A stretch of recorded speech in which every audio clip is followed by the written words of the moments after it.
The Book of Secrets, Chapter 3, Pillar of Fire. Ambitious Ace. Damn did he. So yeah, man, directed by the Meteor Man himself. Meteor Man. Robert Townsend. One of the first black superheroes on TV. Yes. I really like that he's on this show because it's like, you know, I get that feel every time I see him. I could care less. Oh, dang. I mean, it's cool to see him. It's cool to see him, but yeah. I'm not. Cut.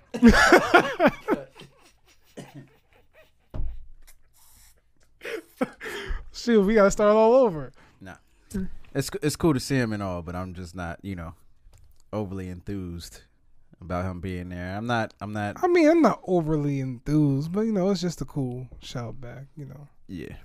So, where does this episode begin? With Jennifer and the hamster wheel. Yeah, and the hamster wheel. I thought that was a pretty dope effect. You know, everything. You did? Really? Yeah, you did? I thought it was pretty dope. Oh, that was one of the bad. That was one of the reasons I couldn't wait to talk about this episode. Oh man, well, what's your problem? The effects on Jennifer. Okay. I'd prefer for them to just do it like on her face and skin and just have it coming out, but just putting it on top of her clothes, it just looked mad cheesy. I felt like I was watching an episode of Flash where they be doing the cheesy CGI effects. Because I'm just saying, like, the stuff she was doing where she's grabbing people and stuff, all that stuff looked good. Yeah. But when she's starting to get angry and it looks like it's covering her clothes, I'm like, why is her clothes not Well, I can agree with you on that aspect because that, like, it just kind of really covered her, like, all. Yeah, they could have did better when it comes to detailing everything of her going control. But, like, the little effects with her eyes changing colors that's dope. That was pretty dope. Yeah. I can agree with that. But the whole clothes thing being like having lightning running through, nah, I'm not buying it. They're getting, too cheesy. They're getting a little better. Come on now. Hold on. That. And when Annisa was talking about how Jennifer was in trouble, and all of a sudden she got this serious look as she walked. Yo, when she turned around, I was just like, because she kind of changed her tone. Like, come on. And then, you know, just turn like that. So it was kind of I love Nafisa, but damn. I was just like, really? Yeah. Like, you got to tone that down just a little bit. Right. So what did you think about, I just want to skip right to Tobias right quick. Tobias and Cutter's, guess, awakening one of the masters of disaster. My boy from the game, Hosea Sanchez. Oh, you know his real name and everything. Yeah, my boy his Malik. Name was Soundwave, right? Huh? His name was Soundwave. In the show, it was Shakedown. Shakedown. There you go. Shakedown. Yeah. I thought it was cool. You know, I'm glad that he has more friends. Mm-hmm. You know. What did you think about that effect with him and Cutter? That was cool because for once, and you know, people have been saying it in the comments that she has psychic abilities. You actually saw it for the first time. That's what I was thinking. I was like, was this a display of her trying to push it back? That's what she was doing. Yeah, and I was just like, oh, so we actually see it now. She's not just throwing a knife. And I think, you know, somebody was like, yo, you know, she can control the knife psychically. Now we seen it. Yeah. So if you weren't sure, it's 100% confirmed for you, right? And I really appreciated that fact of it. Yeah. But I wanted him to crush Dr. Jace, and then after that, he could have got Shotgun Lynn too. Because I'm done with her. I'm over it. Shotgun Lynn was nice. She was in an overall happy mood this episode, though. Was she? Yeah, when she has that look of concern, I'm just annoyed. I'm just automatically annoyed. Oh man, but yeah, I thought that was pretty cool. I like the whole name Masters of Disaster. I don't know why, but I think that's just kind of cool. But as far as the Tobias and Cutter, I feel like Cutter might be Tobias' downfall. Because I don't know if he gonna get too close to her and she gonna do something. I don't know. Because Tobias ain't been really cool with nobody since his sister. So I don't know about this whole relationship. But they have a past, man. Yeah, but still. That's why Negroes can't get ahead, man.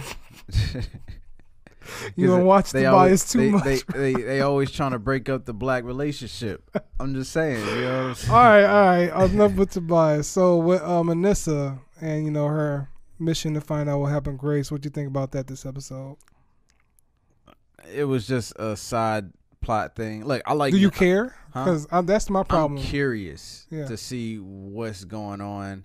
Because her story was pretty crazy. I ain't gonna lie. her Oh, story. the false identity, Yeah. and being, sold into Prostitution. at Yeah. a young age. Yeah, that whole thing was kind of shocking. Yeah. You know what I'm saying? But I feel like I personally wanted to focus more on Annisa actually going to like make moves to find her or locate her or something like that, because it kills me when somebody puts something into a computer and then they leave and come back for days later.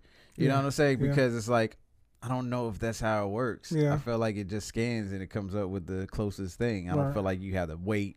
It's just like a plot line for TV shows. I feel you on that. Yeah, but that's understandable. I feel like it's been dragging out all since last season. So it's like I kind of want to get to, at least her actually going out and trying to find her or something like that. I understand she needed to be close by for Jennifer's arc. You think it's just going to be a loose thread to bridge the new storyline for season 3? Or do you think they'll wrap it up before the end of this season? I feel like it's going to be something to give you a little bit before season 3.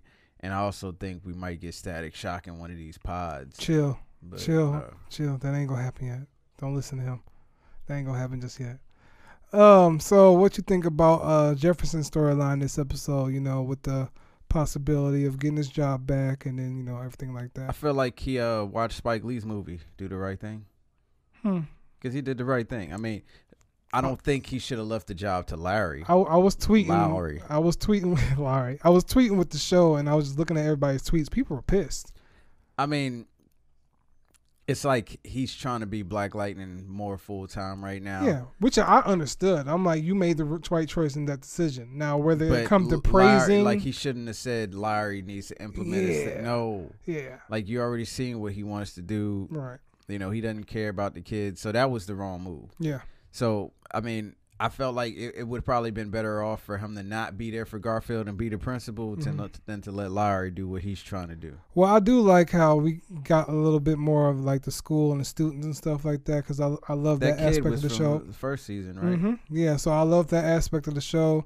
And, I love how he was talking to Jefferson. It was like, when's your second chance and everything like that. It really shows a lot to what he has instilled in the students of the school and everything like that. So I think that's pretty dope.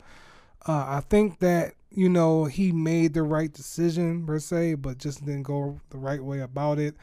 I mean, it gave like a glimmer of hope for Master Larry. Like there's going to be something good out of what he's going to do for the school when really I don't feel there isn't. You think he is? No, I said the show gave him like, that glimmer of hope. Like, he's trying to say that, give him a chance to work out his policies and because they need some. And I was just like, nah, don't say it that way.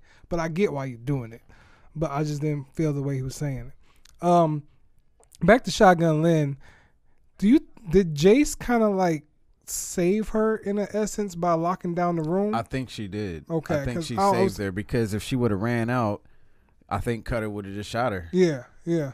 You know what I'm saying? So Shotgun Lynn was saved by Dr. Jace, who's getting on my damn nerves. Why? I just don't like her. She's just that person that you're not supposed to like, and they're doing a good job of making her not likable. Yeah. And I liked Cutter and Shakedown rolling together, and just they just seemed like some real badasses coming through the way they did. What if Jace just saved her because she knows she likes the way she works? She likes her mind. She don't want to get rid of that. What if she still wants to work with her because she knows she's a smart individual? What if it's something like that? Or do you think she's just like, oh, I don't want nothing to happen to you? Because that's what I feel like is that way. It's just like, maybe I can use you later, so I don't want you to go. She looked out for her, so it was like kind of repaying a favor back thing. Okay. It looks like Dr. Jace plays checkers with her moves, like how she gave Tobias enough serum to wake one person because she knew she would be killed otherwise. Okay. Which also goes to Todd. Yeah. In my opinion. We'll get to that in a minute. I want to ask you about Jen's outfit, her hoodie outfit. Because as soon as she left the house, I was like, Jen about to put on the hoodie. And she did.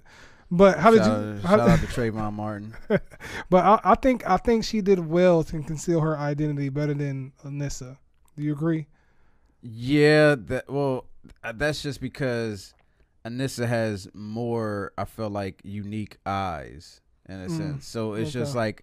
when you see her eyes, it's just like obvious. Right. And Jennifer, not saying she looks regular or anything. Yeah, I'm just saying like her eyes don't look And not only that, because Annisa wears the big eyelashes, so right, yeah. She just didn't seem as recognizable as, you know, Annisa does. I don't know what it was, but Jen just seemed more incognito. So what she needs a suit ASAP because that ain't gonna work. She needs a suit ASAP. So because her clothes should have burnt off from the electricity. Oh, of course, yeah. So what do you think? Did you catch that Tobias' plan all along was to be what do they say? A mailer dealer. Like, that kind of caught me off guard, but I was like, okay, that makes sense in a way. But I didn't know that was his ultimate goal. I mean, he's about money. I don't see the idea of selling medicine to people working out all the way, even with destructive devices, because some of them might have powers that I'm assuming might be able to bypass or for them to kill whoever and then take the watch themselves. Right. You know, but I mean, he's about money. Yeah. You know what I'm saying? And I guess that's why Negroes can't ever get ahead, because they don't be about the money. So I'm just going to flat out say it that Todd is not dead. Absolutely not. Why would you assume he was dead? I mean, they didn't even show him die. They showed an arm. Yeah. He gave that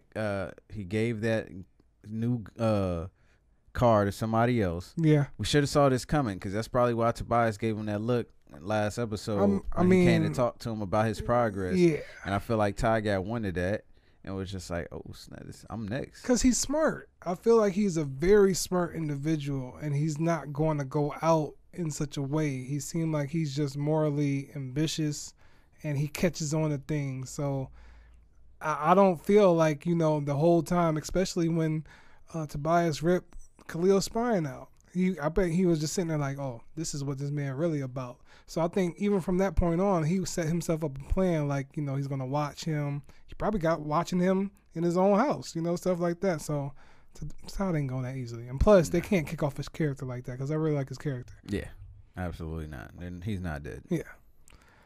So in typical CW fashion, we don't get another episode until March 4th. Trash. But this is what we wanted. It's not. We wanted a longer season. This is Black History Month. We wanted a longer season, man. This is Black History Month. You don't take no breaks on no black show in Black History Month. Arrow and Flash could have took a break. No break for All American and Black Lightning.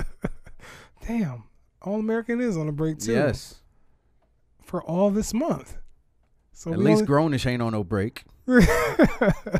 Great show, by the way. Yeah, so unfortunately we have to wait, but I think this is a good episode to kind of hold us off. I want to see the rest of the Masters of Disaster. Maybe that'll be like the last little wave of and season 2. And then we'll see Static Shock waking up. This guy wants Static Shock. Don't get me wrong, I want Static Shock, but I don't want them to rush it. It's not rushing. You don't think so? If he's one of the pod kids, that's not rushing. We'll see. We might have seen him a couple times since the first episode and they ain't thinking about it. What do you all think? What's going to happen for the last 3 episodes of this season? Will they introduce Static Shock? Will Grace come back and come back looking completely different? No? Let us know, because I really don't know what's going to happen. I told y'all what was going to happen. I do want to get Static Shock. Ty I think Ty gonna start his own thing. He might even wake up some of the podcasts. Man, Ty go team up with Gambi and be part of Team Black Lightning. If he works with Gambi, Gambi's dead. What? I'm just saying, cause you can't have 2 people doing the same thing. I ain't trying to have a Felicity and Curtis situation where you got like the 2 genius people ever working with you and you still can't figure out stuff. I feel you on that. I feel you. One of them got to go, and Kurt just got let go of Arrow, so you can't have 2 smart people working together. That's not how it works, man. Well, let us know what y'all think is going to happen. Let us know your thoughts and predictions. Let us know what you thought about this episode. Let us know if you miss Lynn with her shotgun or not. Because I don't. Let us know if you want to Cutter to shoot her in the head. Right there. I don't want that.